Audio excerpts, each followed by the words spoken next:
If you've ever asked yourself if Instagram is really dead for jewelry brands, or you're wondering if maybe we've lost sight of what really works and you're finding it impossible to get traction, the problem might not be the platform, but your strategy. Today, I'm diving into why Instagram can still be an incredibly powerful tool if you're clear on your niche, connecting to your audience, and sharing content that actually matters to them. I'll walk you through how to stop blending into the noise and start making an impact, from niching down to creating content that entertains, educates, and makes your followers feel seen. Let's revive your strategy and bring Instagram back to life for your brand. Hello, guys, and welcome back. It's so good to have you here with me today. And I really wanted to talk about this. I've been wanting to talk about this for a while now, but we got a message recently from someone on Instagram, and they literally asked us, is Instagram dead? Is it true? Is it dead? Like, is there any point posting anymore? And they're clearly feeling frustrated. And it's clear that the thoughts and feelings they're having around Instagram are not a once off situation. There are so many people and so many business owners out there asking themselves the exact same question, is Instagram dead? And should I even be bothering showing up here? Should I even be bothering putting my time and energy and resources into creating content, into showing up? Because the reality is, it does take a certain amount of work for sure. And you don't want to be wasting your time on platforms that have died, platforms that aren't going to drive engagement and connection, platforms that aren't going to drive sales. You want to put your time and energy into platforms that are going to help you in your business ultimately get more well known and drive sales. And so here's my answer. If you're like, what the heck, Robin? Is Instagram dead? Am I wasting my time? The answer is, it really depends how you're using it. So if you are just posting and checking the content box and your bio is not optimized, it probably feels pretty dead to you. The app itself is very much alive and thriving. But if you aren't really posting with any intention or strategy, or you're not niche down enough, it can feel like it is dead. And so we're going to deep dive into that today. And in case anybody's like, really, are you 100% sure about this?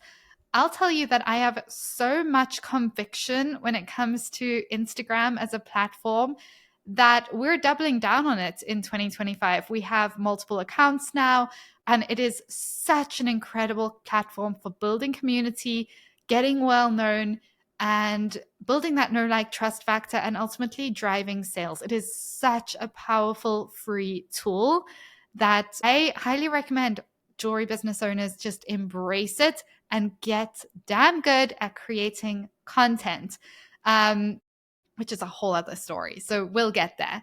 But when it comes to Instagram, like, the reality is the Instagram landscape has changed over the years. It is always changing. There are always algorithm changes happening. There are always competing platforms showing up.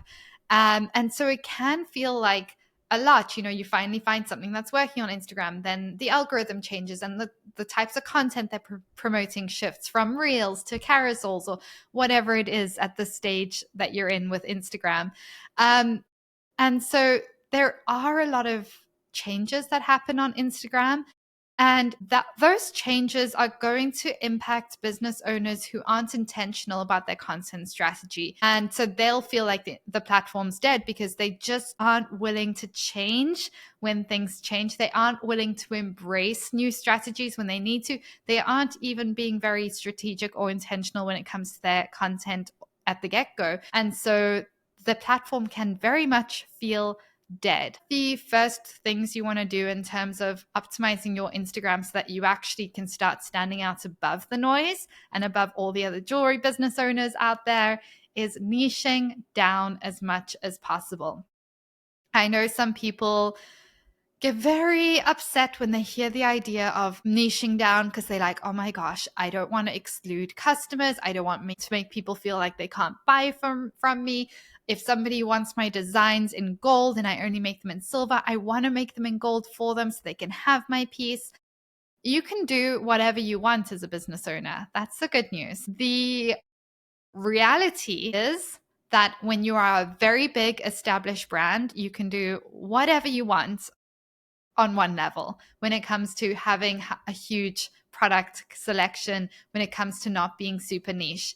But when you're a new brand, when you're a small business, when you're making under $3 million in sales a year, the most beneficial thing you can do for your business is to be as niche as possible. And that is a really powerful way of standing out, especially on Instagram, especially as a jewelry business owner, because yes, I mean, there's a ton of jewelry brands out there and it is going to help you stand out above the noise. So, for everybody, this is going to look different. I have clients where we niche down on the fact that they are mothers and they make jewelry for mothers who are wanting to feel confident in their bodies again. We have other clients that I work with where their focus is on helping women feel confident in using their voice and taking up space. We have others where their jewelry really represents them connecting deeply to themselves and trusting themselves. We have other clients where their jewelry helps people remember to breathe and be present in challenging moments of life. And this is like, obviously every single business is different. I haven't got one client that is in the exact same niche. Not one. Everybody has a different niche. And this is where it doesn't help for you to be like, okay, I'm going to go look at everyone else and like choose one of their niches. Doesn't help because it's not going to feel authentic. It's not going to be authentic if it doesn't really align with you and your brand and your purpose and your story and all that fun stuff. So the first thing you want to do is like, really niche down as much as possible and make sure that wording is reflected in your Instagram bio and make sure it's super clear. And from there, you're going to start creating content. Now, for anyone who doesn't know, there are lots of different types of content with lots of different types of goals. So, not all content is there to drive brand awareness. Not all content is there to drive connection. Not all content is there to drive sales. And that's where people get caught up because they're just posting, they're following trends, they're doing whatever. And they're like, oh, I'm growing my followers, but I'm not seeing sales. Or, oh, I'm seeing some sales, but I'm not growing my followers. Or, it gets frustrating.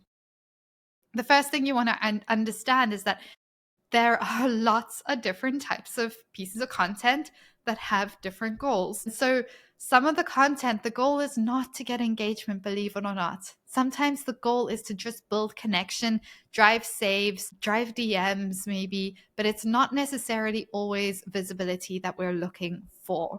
And so when you recognize that and then you get clear on your goals for Instagram and then you're intentional about the types of content you're posting, let's say you're really needing to grow your community, well, you're going to focus on attraction content. You're still going to do connection and conversion content, but you're going to probably do 60 to 70% attraction content to get as many eyes on your brand as possible. And then when you're creating that attraction content, it's so important to really understand yourself and your brand and who it is that you're selling to. Now, a lot of people get caught up in their customer avatar. I've seen people do a million worksheets on who their customer avatar is. I have a different approach because I find so many people get caught up in their head in that way. We focus on you. We focus on getting to know you and your authentic self and your story as well as possible, and then creating content from there. And that is going to help your ideal customers find you. That is going to draw them in. And so we focus on that, and then you'll start creating attraction content where we are making sure that that content makes customers who are going through something that you've been through or who are feeling not confident, like let's say you're a new mother and you're not feeling confident in your body or whatever it is, we're creating content that makes them feel seen. And typically, those are going to be reels. Typically, those are 7-second reels with a trending audio and text over the front that's highly visible, that makes them feel seen and makes them be like, "Oh, I need to follow this woman and see more of this content." Then we have the connection content, and this can come in different forms, but essentially, the connection content is about really understanding your ideal customer and creating content that addresses what it is that they're chasing, the feelings they're chasing through buying your jewelry, the things they're struggling with and their interests. And it's a great way for you to infuse your personality into your content, whether you're naturally funny or whether you're really good at storytelling or whether you're just really grounded and authentic, whatever that looks like. And this connection content can come in different formats as well. I don't want to overwhelm you, but there's so many different approaches here. You can be sharing behind the scenes content, offering glimpses into the design process, sharing your workspace. We can have user generated content, which is where we are getting customers to share their photos or of them wearing your jewelry or reels, and we're reposting that to your profile. That can be a simple connection content for social proof.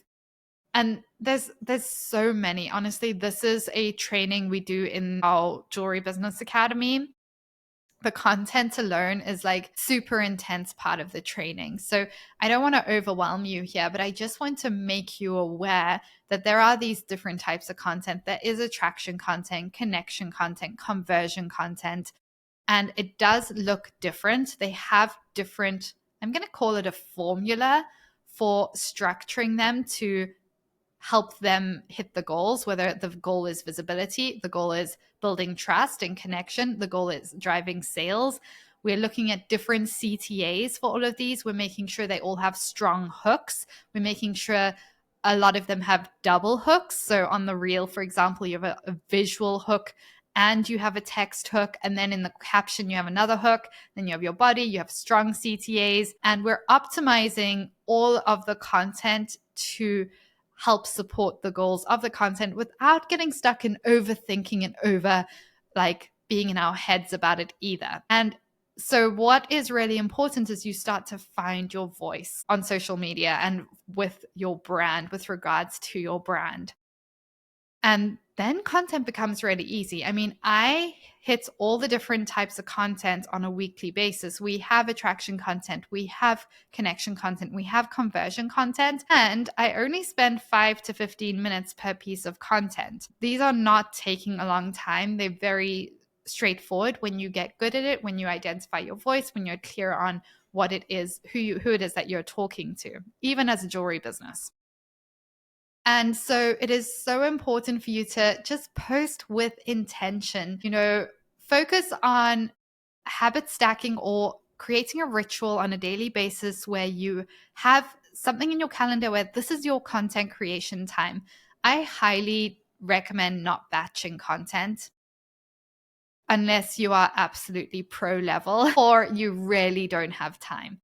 The problem with batching is there's a superficiality to batched content. It just is what it is. It loses the conversation that you're having with your customer base. And it also stops you from getting better at content creation because, like it or not, as a business owner, you are also a content creator. And so it really is so valuable for you to keep improving that skill and working that muscle and getting better and better by doing it daily as a daily practice for 5 to 15 minutes a day. And it's really important to be intentional about the content you're posting and not just hopping on all the trends. Trends are great, there's value in them, but just hopping on all of them mindlessly isn't going to get you towards your goals in your business.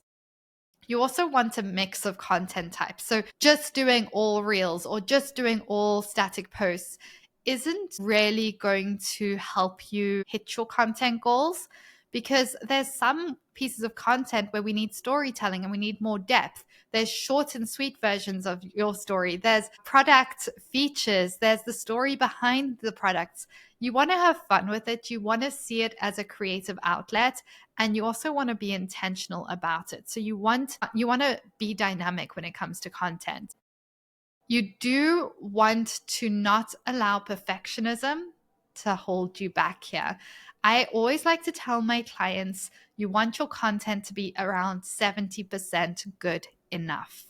Because when we aim for 100%, we are wasting our time. 70% good enough will have quite a big impact on your business. And we don't want to get caught in that perfectionism rut, because it just makes it hard to keep moving forward. It makes it hard to create content. It makes it feel overwhelming and heavy. And if you can just be consistent at 70% good enough, your content is going to naturally get to way higher level anyway, naturally. And so integrating content creation into a routine that you are able to be consistent with is so important. And really being consistent in terms of showing up online for your community and helping them get to know you, helping your brand become very familiar is so underrated. Like, that is so underrated. I can't tell you how important visibility is. If you look at the current posts and stories you've posted in the past week on Instagram and add up the time that takes for somebody to consume, how many minutes has somebody been exposed to your brand? Let's say you just marketing on Instagram. Is it 3 minutes in total? Is it 7 minutes? Is it 10 minutes in a whole week when they have a million other things going on? They have a job, family, like activities, holidays, all that stuff. 5 to 10 minutes isn't even that much time. So you want to look at the quality of the content. Is there any purpose? Am I helping people feel seen and connected? Is there anything that they're gaining from following me, or am I just selling them 24/7? Because that's no bueno either. And how much time am I taking? Because most of you are under posting because we make it feel like such a heavy task. And I really want to encourage you to reframe it as something that's a creative outlet. It's a way for you to find your voice. It's a way for you to connect. It's a way for you to get more people to know about you and your business and have fun doing it. So to wrap this up, I just want to let you know Instagram is very much not dead, but it does require you to be strategic. It does require you to be niche focused, and it does require you to put in the work and to be consistent and consistent over time in creating valuable content, in creating content that makes your community feel seen, that helps them deeply resonate with it, that makes them feel like they're part of a community. And that's where being a niche is so important. Like, niching down is so important. People don't feel a sense of community when it's just any and everybody in there, just the way it works. And so take today, look at your content, look at who your content is speaking to, look at your bio, look at your current strategy, and assess whether it's genuinely connecting with your community or if there is room for improvement there. And if you'd like my help, if you want me to do an Instagram audit for you and like deep dive into your business with you and your Instagram strategy for 2025, and you are ready to learn all the strategies I teach my clients in the Jewelry Business Academy, so you can actually be very intentional with how you're spending your time in your business, you can come join me in the Business Academy. So you can head to jewelrybusinessacademy.ca to learn more, and I'll see you on the other side. And I hope you guys enjoyed this episode. Let me know, tag me on Instagram if you did. And I will be doing a couple of Instagram audits on Instagram. You'll have to keep an eye out for my posts about that. But if you would like to potentially have me audit your Instagram on Instagram, then make sure you follow me. It's Robin Clark Coaching, and keep an eye out for the post announcing that, because I'll only be doing a couple and you don't want to miss out. Hope you guys have a lovely rest of your day, and I'll chat to you soon.